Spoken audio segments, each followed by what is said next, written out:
30 anni fa la mafia dichiarava guerra allo Stato, oggi l'anniversario della morte del giudice Falcone.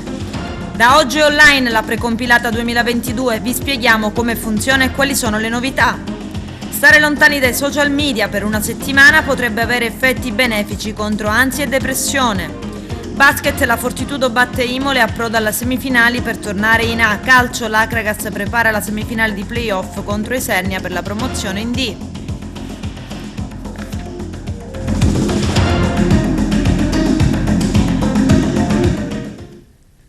Bentrovati gentili telespettatori al nostro appuntamento con l'informazione. 30 anni fa la mafia dichiarava guerra allo Stato uccidendo sull'autostrada che collega Palermo a Punta Raisi il giudice Giovanni Falcone, la moglie Francesca Morvillo e i 3 uomini della scorta. Oggi a Capaci il ministro Luciana Lamorgese per ricordare quel giorno. Al Foro Italico a Palermo diverse autorità civili, militari e politiche ed esponenti del mondo dell'arte e dello spettacolo. Vediamo.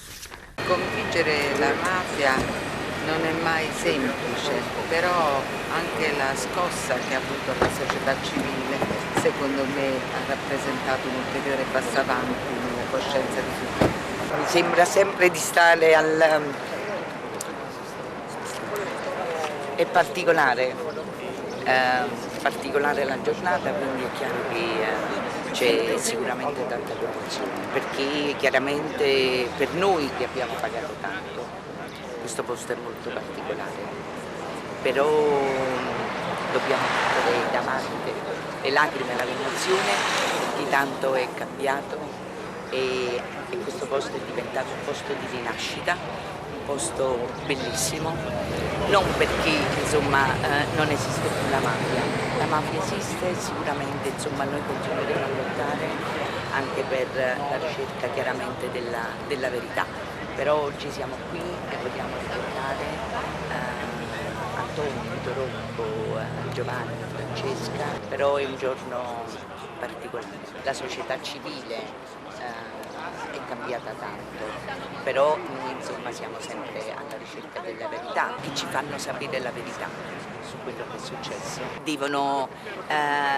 gridare, devono chiedere e ripeto, devono essere diversi da noi, devono essere più attenti i giovani, devono essere migliori di noi, perché noi diciamo sempre la nuova generazione, però mi sembra che noi questa responsabilità non la vogliamo, cioè noi dobbiamo pensare innanzitutto al presente, è il presente che deve dare degli esempi e ancora oggi comunque mi sembra che tenteniamo un poco. Sotto i nostri piedi, pensare che 30 anni fa è zompata per aria l'autostrada, a me viene da piangere. Quei giorni io li ho vissuti intensamente e quasi in prima persona, certo che viene da piangere, ma si prova ancora, oltre a questo, una profonda tristezza nel vedere le iniziative parcellizzate. Il ricordo di 30 anni fa.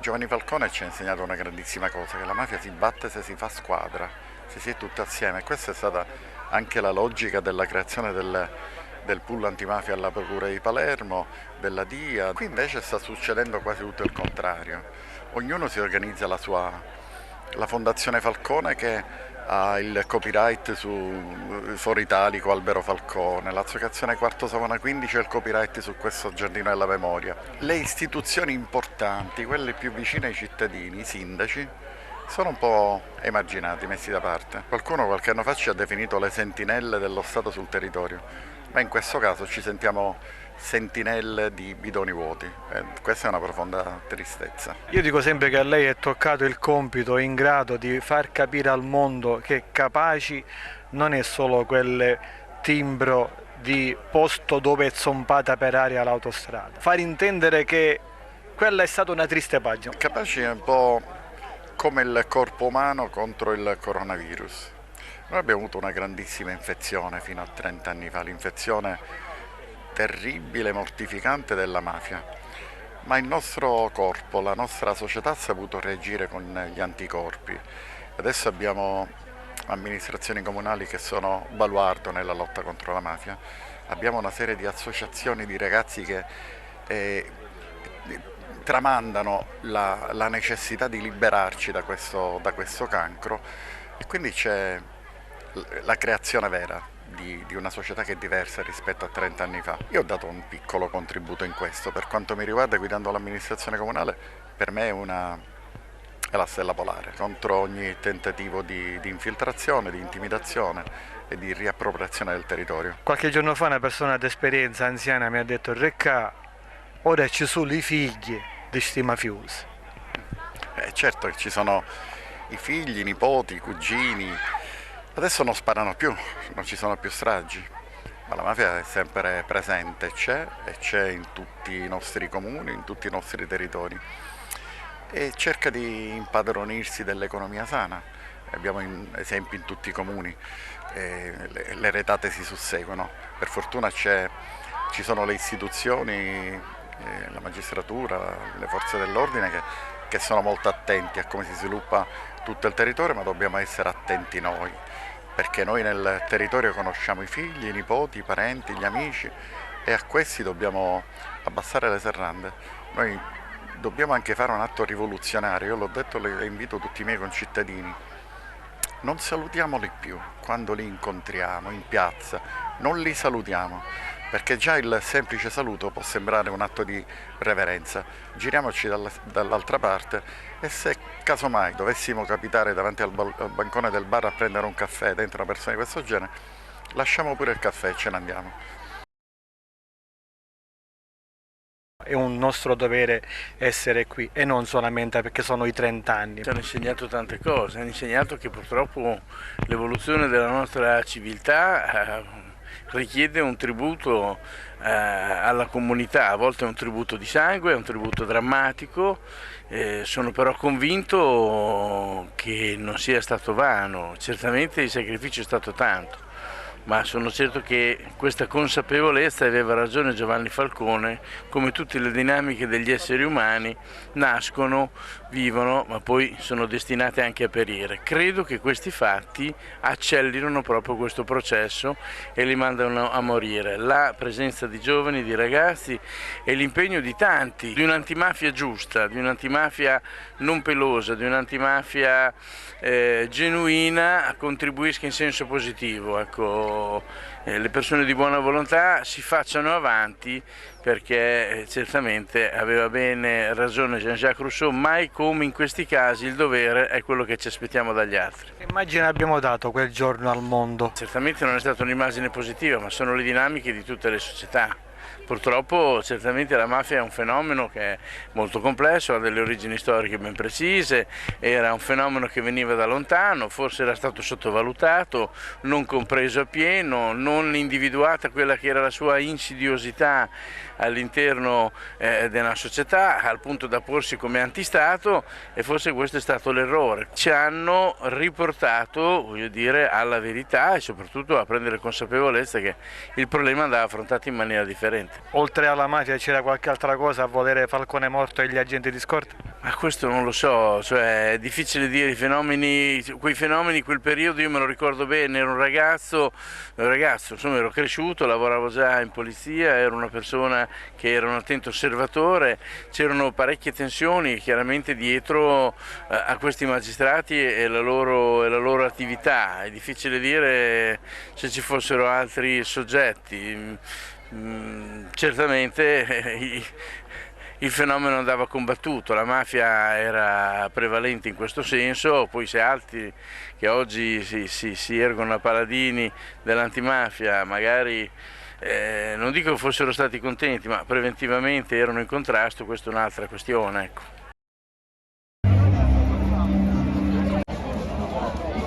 Questo è un giorno che Abbassa il microfono. Questo è un giorno che ha cambiato la storia del nostro paese, è un giorno che segna per la nostra Italia un cambio di passo, un cambio di rotta, è un giorno dove c'è una sofferenza collettiva ma anche personale. Credo che le vite di ognuno di noi in qualche modo questo giorno siano cambiate, e quindi oggi si rinnova l'impegno di quel cambiamento che dobbiamo trasferire sempre anche alle nuove generazioni.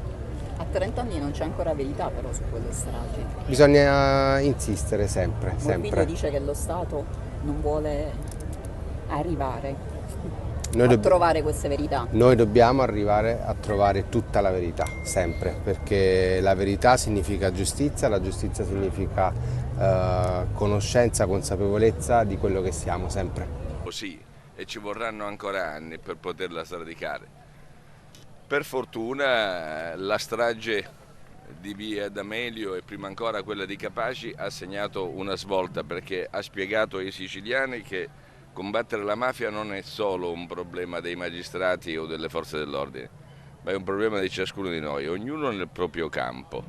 E da allora la Sicilia è cambiata, anche se naturalmente ancora non abbiamo vinto. Ci sono delle elezioni fra poco, ci sono dei ex condannati per favoreggiamento alla mafia che sostengono ancora dei politici. È possibile ancora oggi sentire queste cose? Io mi occupo della buona politica, mi occupo di capire che cosa è accaduto nel 92, quante opacità, quante connivenze interne allo Stato e quanta ipocrisia ancora oggi si ripercuote in alcune ricorrenze.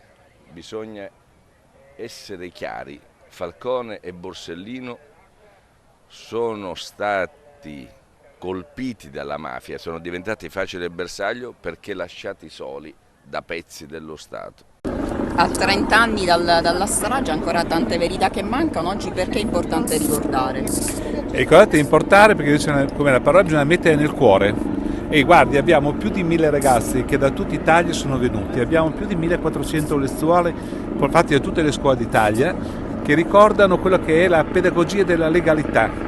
Il modo principale per sconfiggere la mafia è portare qui i ragazzi e farli studiare, far avere loro le parole di libertà contro la mafia.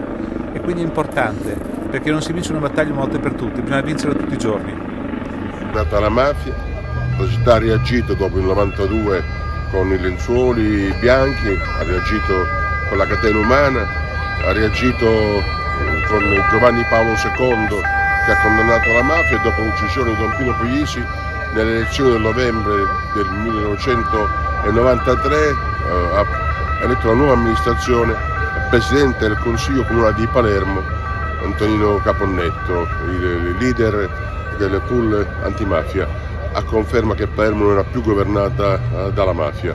E in questi anni abbiamo coltivato i diritti, il diritto alla vita, il diritto all'accoglienza, il diritto ad essere diversi. Oggi siamo in un momento particolarmente importante, dobbiamo evitare che possa corrersi il rischio con le prossime elezioni che Palermo torni a essere governata dalla mafia.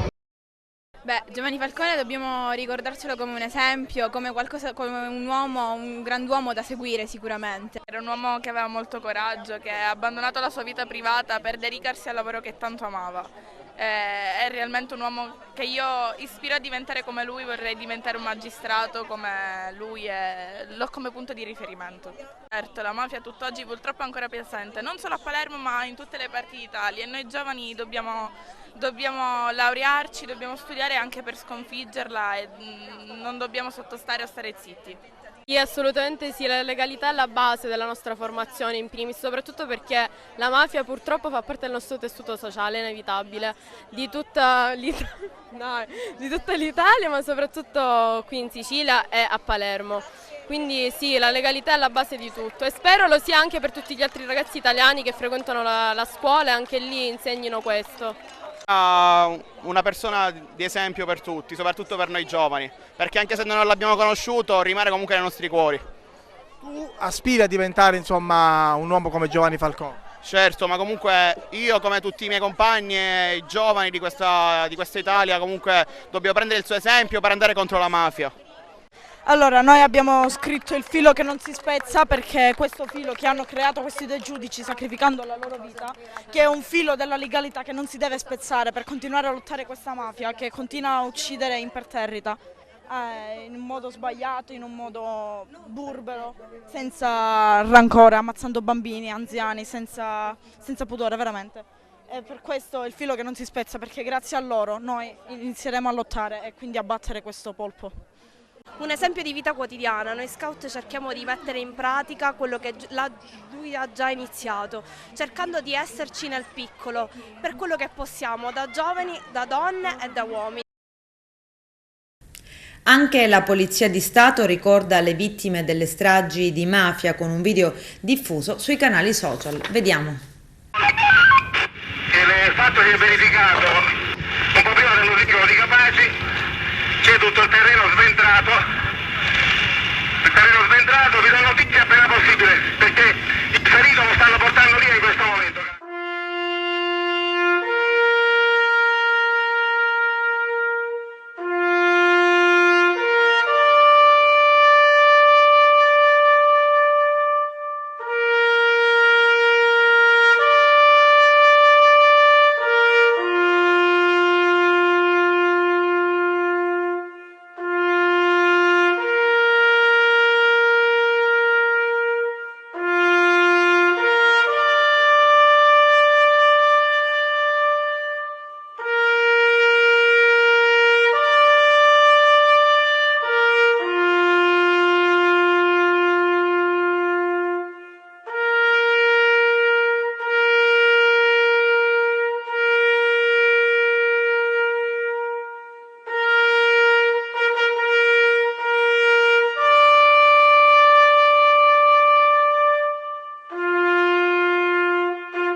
Un 19enne originario di Canicattì, ma residente a Campobello di Licata, Angelo Scardace, è deceduto in seguito a un violento scontro tra due automobili lungo la strada statale 123 tra Nara e Campobello di Licata. Il giovane, che non era alla guida, si trovava a bordo della vettura insieme ad altri 3 amici, 2 ragazzi e una ragazza. Non è ancora chiara la dinamica dell'incidente, ma forse durante una manovra di sorpasso si è verificato il violento impatto con altre 2 auto, una Fiat Punto guidata da un 27enne di Licata e un Opel Corsa con a bordo un'intera famiglia, padre, moglie e 2 figlie. Sul posto, oltre ai soccorritori, anche i carabinieri della compagnia di Licata. Il 19enne è stato trasferito immediatamente all'ospedale San Giacomo d'Altopasso, dove è deceduto poco dopo per le gravi ferite. Gli altri feriti, 7 in tutto, non sarebbero in pericolo di vita.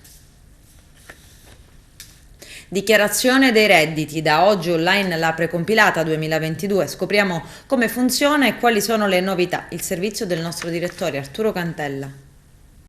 Siamo con il dottor Piero Marchetta per un'informazione che riguarda noi tutti contribuenti. Ecco, lunedì 23 parte la dichiarazione dei redditi cosiddetta precompilata, già predisposta dall'Agenzia delle Entrate. Ecco, qualche consiglio a chi ci sta vedendo? La precompilata può essere, scaricata dal sito dell'Agenzia delle Entrate entrando nell'area riservata col proprio SPID. Poi ci sono 2 opportunità: o si confermano i dati che sono stati immagazzinati e quindi resi pubblici dall'Agenzia delle Entrate, oppure, se vi sono delle incoerenze, si possono anche modificare i dati stessi. Dal 23 maggio le precompilate sono disponibili sul sito dell'Agenzia delle Entrate e dal 31 maggio al 30 settembre possono essere inviate.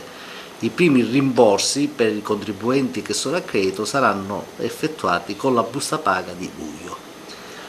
La novità di quest'anno rispetto agli anni precedenti è che la precompilata, oltre a poter essere inviata direttamente dal contribuente o da un CAF o da un commercialista o da sostituto d'imposta, può essere pure trasmessa tramite soggetto delegato. Per la delega quindi o si può fare una delega ai familiari o parenti entro il 4° grado, in questa maniera non c'è bisogno appunto della procura speciale, ma bisogna di scaricare un modello sempre dal sito dell'Agenzia delle Entrate e trasmettere la delega del soggetto o direttamente nei canali servizi online o tramite PEC o direttamente spesso qualunque ufficio dell'Agenzia delle Entrate.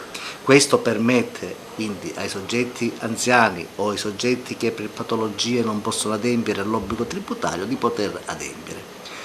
L'ulteriore novità rispetto a quest'anno è che sono stati implementati i dati, sono stati trattati circa 2 miliardi e 100 milioni di dati e soprattutto vi è stato un incremento sia dei dati delle spese mediche che dei dati relativi alle spese di ristrutturazione. Ecco, se ci sono delle differenze, degli errori, cosa deve fare un contribuente, cosa può fare? Il contribuente, naturalmente, se ci sono degli errori, può modificare i dati e trasmettere i dati modificati, o direttamente oppure avvalendosi di CAF, dottore commercialista o sostituto d'imposta. Ecco, in altri casi la denuncia dei redditi quando scade quest'anno e che tempi ci saranno e se c'è qualche particolarità dovuto magari qualche agevolazione considerando il Covid-19? In alternativa alla trasmissione del 730, la persona fisica o la persona giuridica può trasmettere la dichiarazione unica che scade il 30 novembre. Però, attenzione, i versamenti d'imposta sono anticipati, quindi entro il 30 giugno, salvo che non vi saranno proroghe dell'ultimo momento come c'è stato negli anni precedenti.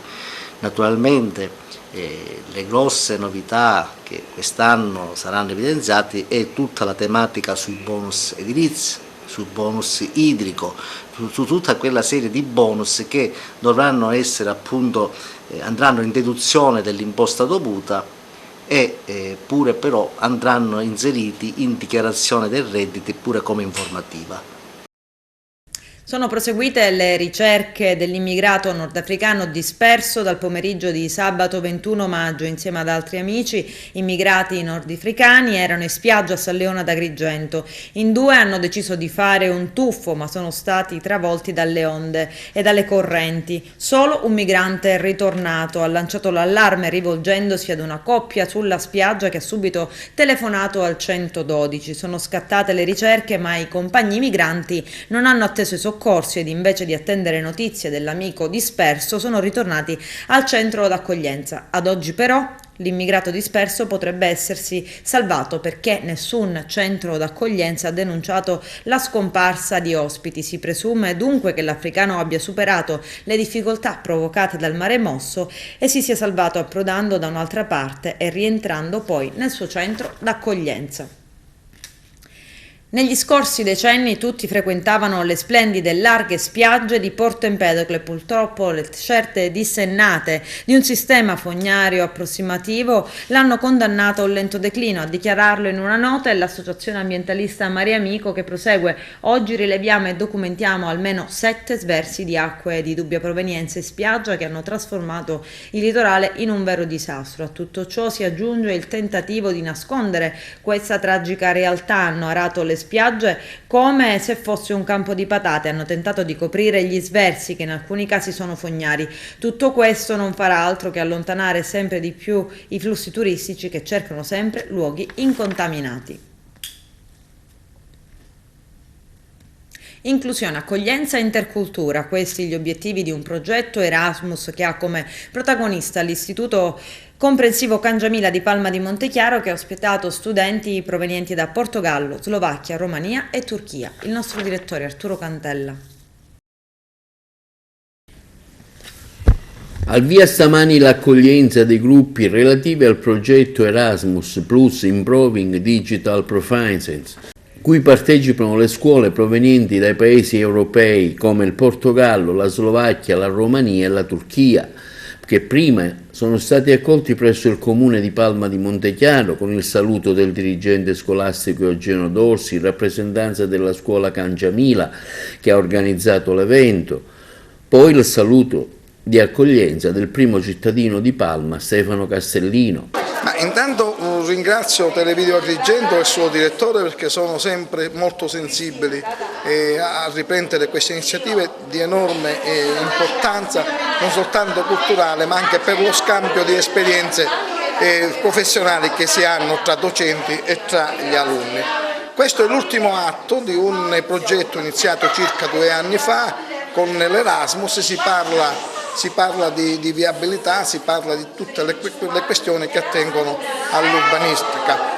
È chiaro che siamo onorati di ospitare rappresentative importanti come la Turchia, come la Slovacchia, come i portoghesi, che sono stati in passato anche dei partner importantissimi. Auguro sinceramente che noi ci facciamo trovare preparati a questo evento, perché la professoressa Mastronardo, che è il referente di questo servizio e di questa attività, si è veramente prodigata per fare riuscire il tutto nei migliori modi. Ormai è diventata una piacevolissima consuetudine con le istituzioni scolastiche di Palma, in particolare con il Cangiamila, che è diretto in maniera fantastica dal preside Orsi. Ogni anno il Covid ci ha dato un pochettino di difficoltà in questo senso, ma ogni anno abbiamo sempre accolto i nostri fratelli europei che venivano dalle nazioni europee, ed è un momento meraviglioso e fantastico nel quale vi è uno scambio di cultura, usi e costumi, ma al tempo stesso noi diamo ennesima prova dell'ospitalità siciliana, in particolare di quella palmese. Li ha pregati di diventare un po' ambasciatori di Palma? Sì, ho fatto questa umile preghiera, gli ho chiesto di portare nel loro cuore un pezzettino della nostra città affinché possano diventare eterni ambasciatori di Palma di Montechiaro. I'm the head teacher of Școala Gimnazială Ioan Bădescu School. La preside Angie Coman della Scuola della Romania, che ha già nominato, qui con il suo team per il progetto Erasmus Improving Digital Proficiency. Molto contenta, molto felice di vivere questa esperienza con noi, quindi molto contenta insomma delle attività che vorremmo proporre. Erasmus Plus projesi için buraya geldik.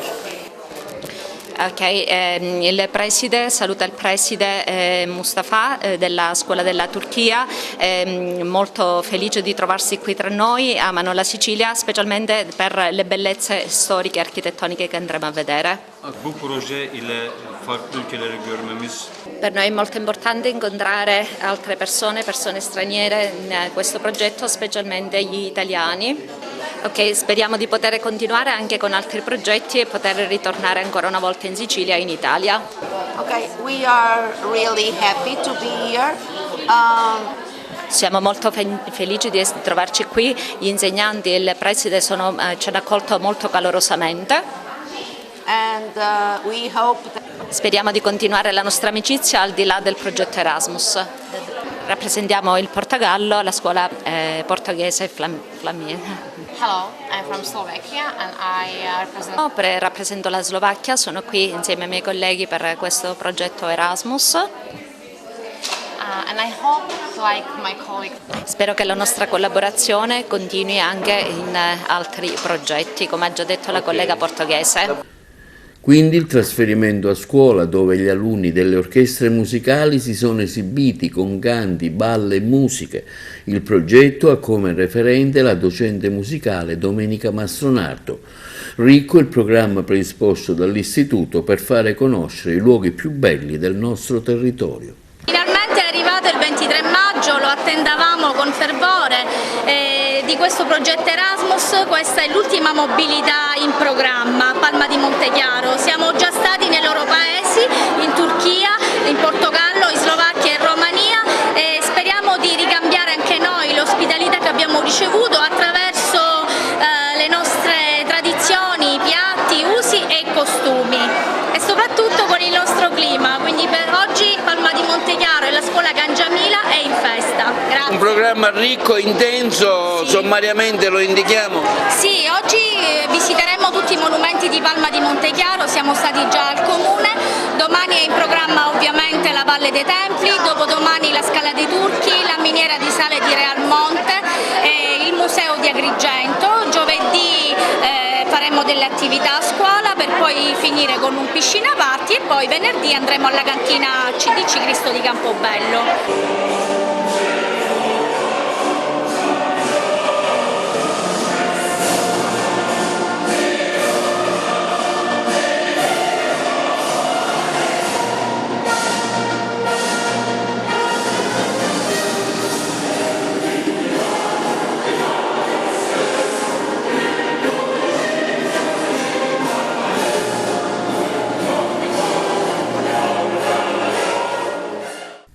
Ansia e depressione, una settimana senza social può aiutare. Lello Casesa.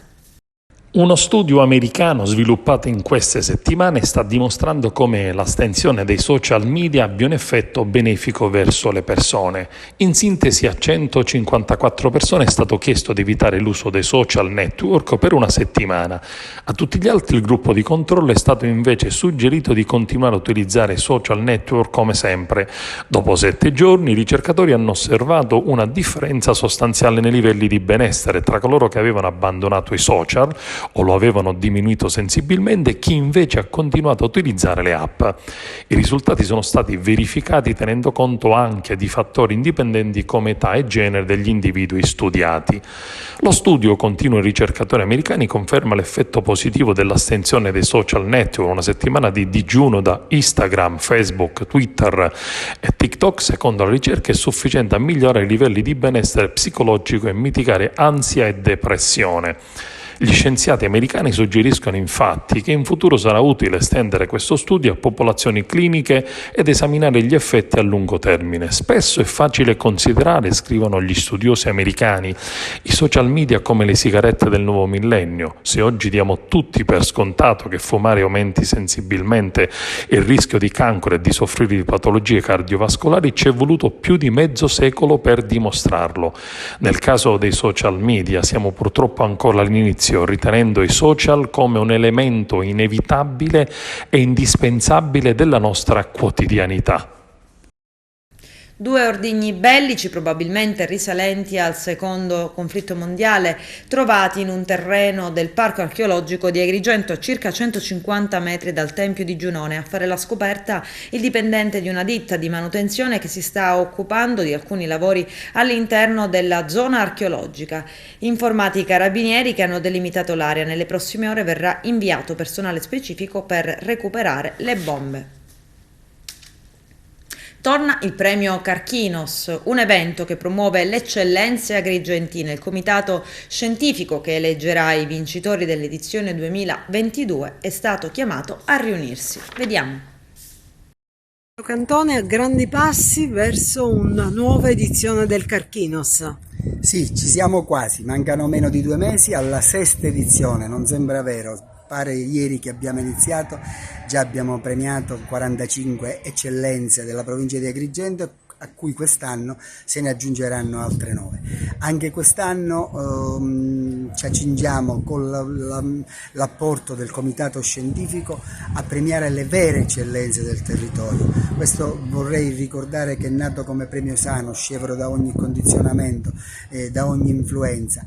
C'è un comitato scientifico che insieme al team organizzatore costruisce la manifestazione veramente nei cardini dell'onestà intellettuale, quindi praticamente anche quest'anno ci saranno 9 eccellenze della nostra provincia che porteranno alto, che hanno già portato alto il nome di Agrigento. È partita la macchina organizzativa per la 6ª edizione del premio Carchinos, il team sta lavorando alacremente, anzi colgo l'occasione per fare i complimenti a tutte le persone che stanno lavorando dietro all'evento che si svolgerà anche quest'anno nella Valle dei Templi, il 16 luglio, e sono particolarmente contento perché anche quest'anno nomi d'eccellenza sono stati scelti dal comitato tecnico scientifico e manterranno alto il livello di questo evento. Adesso c'è la pubblicità, a tra poco, vi aspetto. Terza edizione della passeggiata della salute organizzata dal Lions Club di Agrigento. Solidarietà e sport, i temi al centro della manifestazione. In programma domenica prossima 29 maggio è prevista una quota di iscrizione. Il ricavato sarà devoluto in beneficenza al popolo ucraino. Giovanna Neri. Il Comune sostiene questa iniziativa benefica che è anche un motivo per valorizzare il territorio e la Scala dei Turchi. Sì, noi abbiamo immediatamente accolto la proposta, è stato sottoscritto un protocollo d'intesa col Comune di Realmonte per la passeggiata della salute. Io all'inizio dell'intervista ho voluto ricordare anche un magistrato, un uomo giusto. Oggi ricorre il trentennale del suo sacrificio per la legalità e ritengo che questo ricordo per noi era doveroso e necessario. Peraltro l'iniziativa è appunto la passeggiata della salute, è un'iniziativa benefica, abbiamo avuto anche il professore Biondi che ci ha parlato dei progetti che ci sono con i paesi oggi invasi con l'Ucraina, ci ha raccontato della storia di una ragazza che si è inserita grazie ad una borsa di studio, quindi ci ha dato la misura di come si può essere concreti e fare squadra. Abbiamo avuto l'intervento anche del distretto turistico, ho salutato con piacere il sindaco di Agrigento Miccichè che in qualità di direttore della Valle del Mito ha dato sostegno a questa bellissima iniziativa, e tutti gli altri che oggi che sono intervenuti, anche il presidente Lions e l'ingegnere Furioso, i quali hanno proposto questa attività, ripeto, sposata immediatamente dal comune, e stanno gestendola con l'amministrazione comunale appunto. Il territorio di Rialmonte è stato ricordato più volte, è un territorio importante perché vi è la Scala dei Turchi a Rialmonte, che oggi è l'emblema della Sicilia bella, quella pulita nel mondo.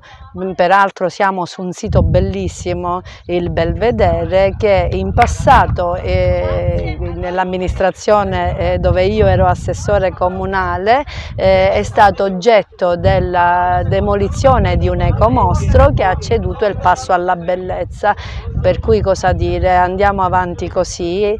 Queste iniziative sono pro territorio, pro valorizzazione della Sicilia, che è ricca di energia, di belle teste, di uomini giusti e di persone che stanno cercando di crescere nella giusta direzione.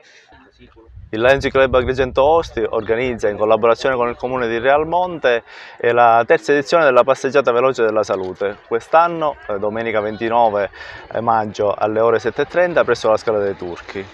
A patrocinare l'evento sono state molte istituzioni pubbliche, enti privati, associazioni di categoria, club di service e associazioni sportive, che ringraziamo. Ringraziamo inoltre la collaborazione e il supporto che abbiamo avuto da parte dei rappresentanti, da parte dei dirigenti e funzionari di tutti gli enti pubblici che ci hanno guidato e supportato nelle richieste e rilascio delle autorizzazioni. Inoltre quest'anno promuoviamo, a parte promuovere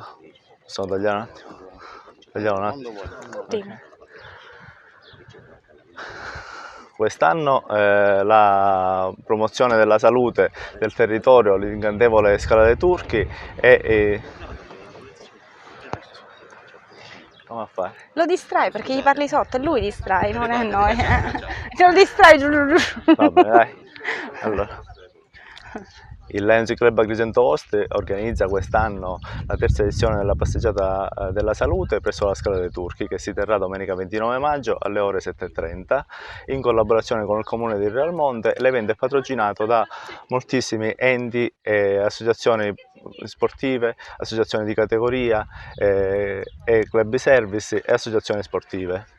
Quest'anno vogliamo promuovere la salute, il territorio con l'incantevole Scala dei Turchi e naturalmente la particolarità sarà per un'azione di solidarietà verso i profughi ucraini. Infatti ci stiamo occupando di una raccolta di fondi che verrà destinata a questi nostri fratelli. Un ringraziamento va assolutamente a tutti i rappresentanti, i dirigenti e i funzionari dell'amministrazione che ci hanno guidato per il rilascio delle dovute autorizzazioni. Ringraziamo inoltre tutti i patrocinanti e assolutamente un ringraziamento particolare va agli istruttori sportivi che ci guideranno e agli artisti che hanno dato la loro disponibilità. Presidente, per partecipare quest'anno sarà necessario acquistare un ticket. Sì, vi invitiamo tutti coloro che non l'abbiano ancora fatto di iscriversi attraverso il nostro sito www.lionsclubagrigentoosti.it, iscriversi alla manifestazione, prenotare le cuffie che sono fino ad esaurimento scorte per le cuffie silent, e inoltre si può fare una libera donazione. Oggi sono in rappresentanza qui dei bravissimi istruttori che si occuperanno della parte fitness, quindi del riscaldamento, breve riscaldamento che si farà sia nella zona di Longe Beach, tra la Maiata e Longe Beach, e poi un altro momento di fitness, stretching sarà invece fatto qui al Belvedere della Scala dei Turchi, e sarà un momento, sarà effettivamente un viaggio emozionale, perché ci consentirà di godere di questo bellissimo paesaggio, dello spettacolo della natura, insieme al benessere fisico della passeggiata, dello stretching e di tutto quello che ci consente di mantenere in buona salute il nostro corpo. Presentiamo oggi un evento straordinario, la terza passeggiata della salute dei Lions. Ci riproviamo, accettiamo di nuovo la sfida, ma questa volta raddoppiamo, triplichiamo. Il primo anno, nel 2018, siamo venuti in 500 alla Valle dei Templi, il secondo anno in 1000, e questa volta non possiamo essere meno di 1000, anche perché questa volta siamo all'aperto, siamo stanchi di stare chiusi a casa e quindi subito dobbiamo correre a prenotare nel sito di www.Lions Agrigento Host il biglietto.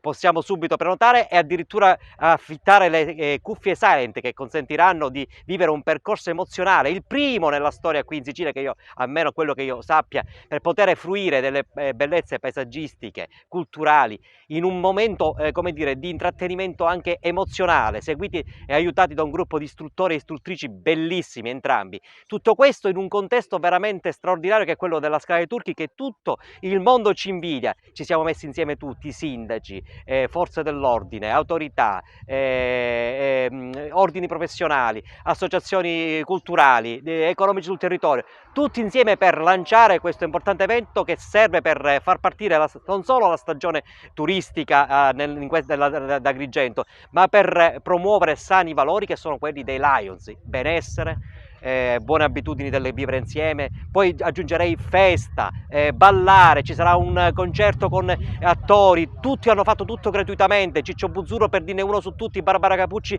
che mi sta aiutando il Lions a organizzare tutta la parte di intrattenimento.